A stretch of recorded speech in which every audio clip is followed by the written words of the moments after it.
If you're just learning how to play the piano, you may be wondering how someone can sit down and just play a piece without even thinking what the notes are.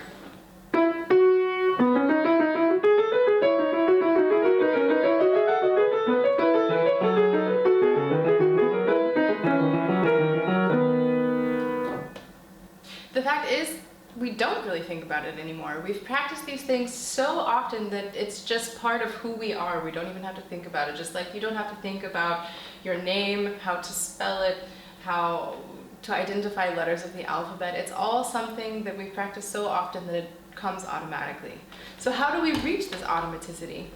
Today, we're talking all about the keys on the piano and how we can learn to find our way around more comfortably. So that when someone says, okay, play a G, we don't have to stop and think anymore. We just know exactly where they are. Today we're going to practice this together, and we're going to learn it really systematically and use a system called chunking that will help you get more comfortable finding your way around so that you can also just sit down and start playing the pieces that you want to play. So if we start with the very basics, we have 88 keys on a standard piano.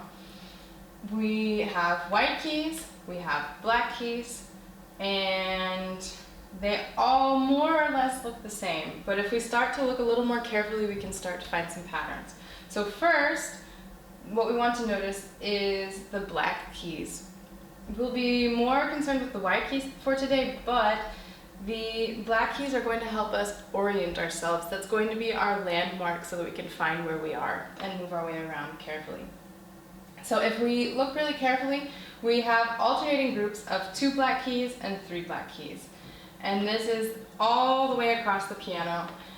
The only exception is the very bottom group, but that's just because we ran out of keys. There are no more. That should also be a group of 3.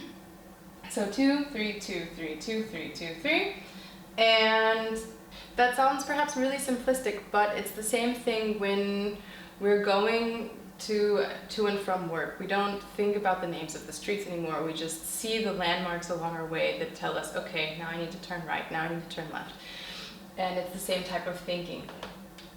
So that's the basic pattern of the keys. The next thing that we want to keep in mind is where the high notes are and where the low notes are. And perhaps you know this already, but just to clarify for everyone, it's when we move to the right, the notes get higher, and as we move to the left, then logically they get lower.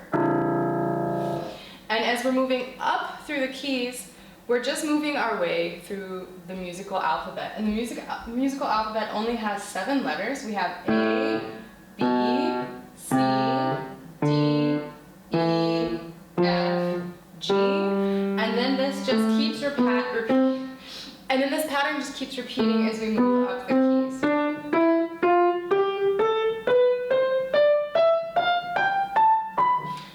But you may be thinking, okay, Robin, that's great, but I can't sit down and think A, B, C, D, E, F, G, A, B, C, D, E, F, G, and start to play. And you would be exactly right. This is just the first step in a long process of making this more automatic. So the first step is to recognize the alphabet and to know that it repeats as we go along. Then, now we're going to break things down to a much smaller level and move our way around the keys this way. So we're going to go back to the black keys that we discussed before, and if you find any group of 2 black keys, the note that's right in between those is the letter D, the note D. And then I want you to play along with me now and play all of the Ds on the piano. So let's start at the lowest, at the D all the way to the left. And then we're going to find the next group of 2 black keys and play the next D. 2 black keys, 2 black keys. Keep going. For the course of this exercise, the finger that you're using for playing these notes is not so important. Just make sure that you're finding the notes and that you're getting comfortable identifying them more quickly. So, then if we know where our D is and we can find those quickly, then we start to expand on this. So, the next step that I would go to is C, and that's since we're moving through the alphabet, that's exactly to the left or one down from the D. So if we have our D, then we can always find the C also. So let's start again at the lowest group of 2 black keys and find the lowest C. And then the next group of 2 black keys, the next C, 2 black keys, C, and so on. We're going to do that all the way up. Go ahead and play along with me now if you can. If that's a little quick or if it's a little slow, you can pause the video or skip ahead. So now that we know where C and D are, let's go ahead and round out the group of 2 black keys and find the note to the right of the 2 black keys. And that is, of course, we all know our alphabet, that is E. And so then we're going to go through and play every single E. Another good best practice for when you're doing this is to be saying the letters, at least in your mentally. You don't have to necessarily say them out loud, but just you can E, as you go through, and that will just reinforce this concept. Okay, so that's C, D, E. Now let's go and let's try and have a little quiz. Can you find a C somewhere, anywhere on the piano? Where's the C? To the left of the 2 black keys. And where is any E? To the right of the 2 black keys. And of course our D is in the middle of the group of 2.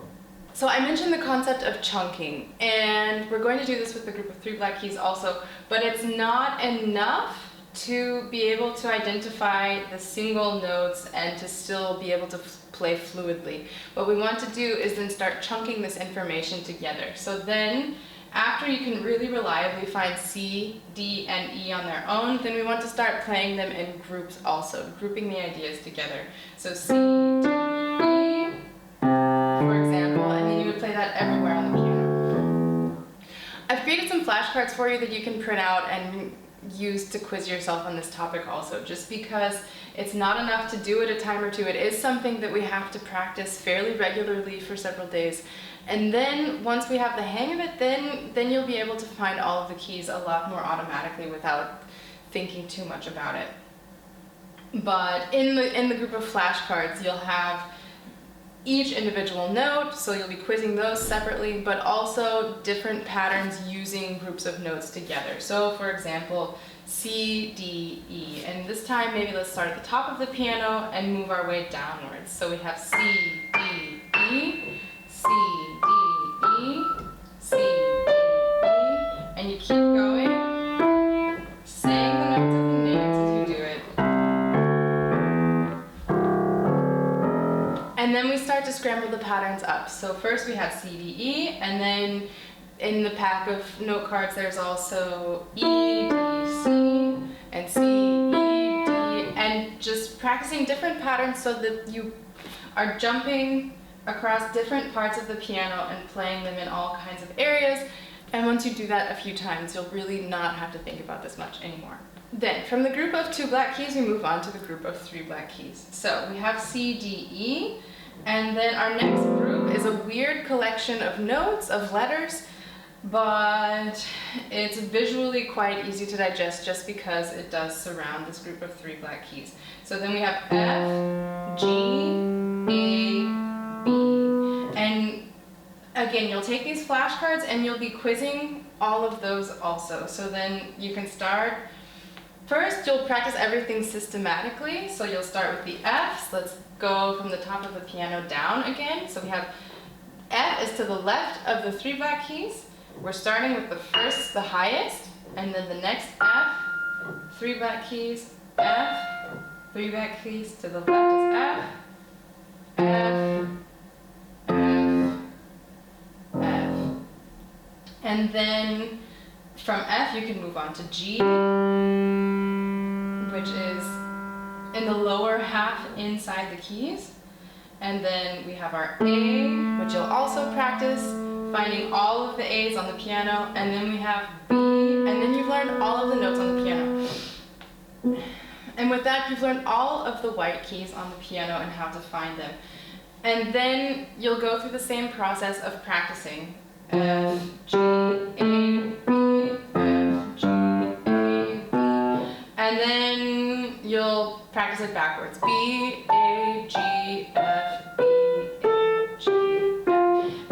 And always just checking, can I go a little bit quicker? Can I make this even more automatic? Can I find my way around the piano more quickly?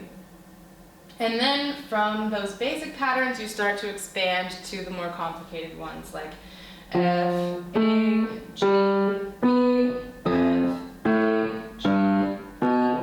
And once you go through all of these flashcards, then you'll go back through maybe one more time and quiz yourself and just say, okay, where is G? Where is B? Where is D? And then you're testing, can I find them quickly? Can I identify what that is exactly? And you can also do the opposite exercise. You can play any random note and then say, okay, that's an F. And that's an A. And so on. So then let's try quizzing you on this topic. So first let's go through and find all of the notes as I say them, and you'll find the note. So where is G? Where is D? Where is F? Where is B? Where is A? Where is C? Where is E? And then if you find those, if you can keep up with that pace pretty quickly, that shows you that you're already starting to internalize these topics. And then let's go through and do the opposite, like I suggested before. So let's try G, like I started with before. Okay, let's try and mix things up a little bit. Here we have a B. There is E. C. F. D. I think that's all of them. If there's anything missing, let me know in the comments, and then that will be everyone's exercise to find the missing notes. And if you've kept up with this video, you can find your way all around the piano now. The next step is to practice this daily for several days in a row. Of course, the most effective thing is to practice this and any pieces that you're learning at the same time, because just practicing the notes on the piano is not a very interesting exercise. It's something we have to go through, but if it's the only thing we're practicing, it's also not incredibly stimulating. So make sure that you're playing some other things that are also more interesting. And this is just for the sake of automatizing our skills at the piano and finding our way quickly. I would suggest going through the stack of flashcards once or twice a day for maybe a week, maybe two. Again, let me know in the comments how you get on with this exercise and how long it takes you to feel really comfortable finding all of the notes quickly. And I'd be really interested to hear your feedback on that front. So we want to practice the individual notes, and then we want to combine that with this concept of chunking, that we're not just practicing the random notes, which is really important, but also chunking them together and learning them as an idea so that we can find patterns on the keys also, and we're not just limited to, okay, A, B, C, D, E, F, G, and that we have to count every single time from A anytime that a piece starts on G, for example. You just automatically know this is my G and you're good to go. If you learned from this video, I would really appreciate it if you give it a like and subscribe to my channel. And until the next time, happy practicing.